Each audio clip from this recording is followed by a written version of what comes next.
it's Angela here from Raspberry Thief. Thank you to everybody who's taken an interest in my new art challenge season sketches. I thought I'd come on here today and talk a little bit more about it.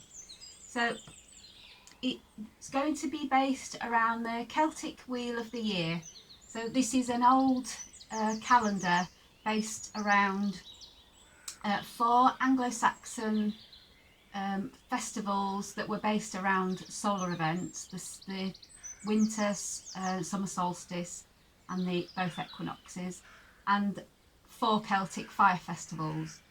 So the wheel's broken up into 8 separate dates, starting on Samhain, which is the 31st of October. So each turn of the wheel, we'll go outside, sketch, connect with nature and share.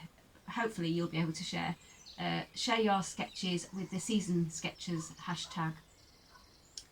So the calendar is split by these solar events.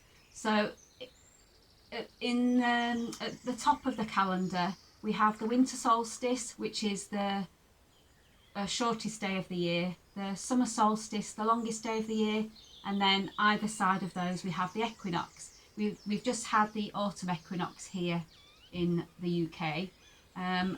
On the other side of the world you'll have just had your spring equinox.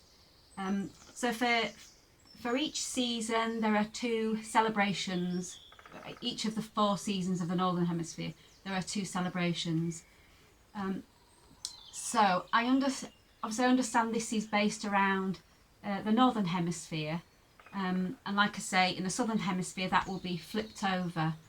But some places maybe you don't have set seasons, but there will be things that you're able to connect with that change over the year. Maybe you've got animal migrations. I think for instance in the Ascension Islands that they have a crab migration, and I also think that probably if you look more closely there will be maybe indigenous or native calendars where you live that have different seasons or different phases over the year that you connect with. Obviously some countries will have rainy seasons, so that's going to influence the weather and animals and all those sort of interesting things.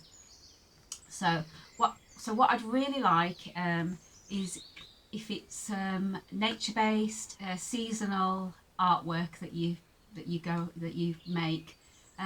But the main thing really, I would like you to go outside, take your sketchbook.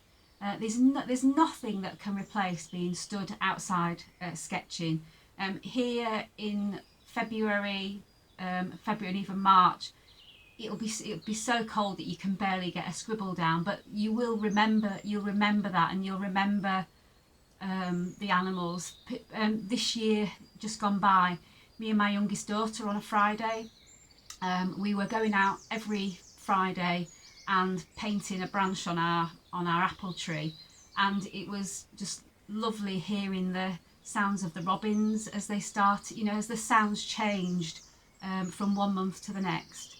So there will be sort of subtle changes that you maybe don't normally notice, that I'd really like to encourage you to do that. So it's get outside, preferably with your sketchbook. If you can't go out with your sketchbook, just go for a walk, use your senses, listen, the smell, all those things that help you notice change. And you'll find that the more you notice, it's like one of those things that it just opens up a whole new world.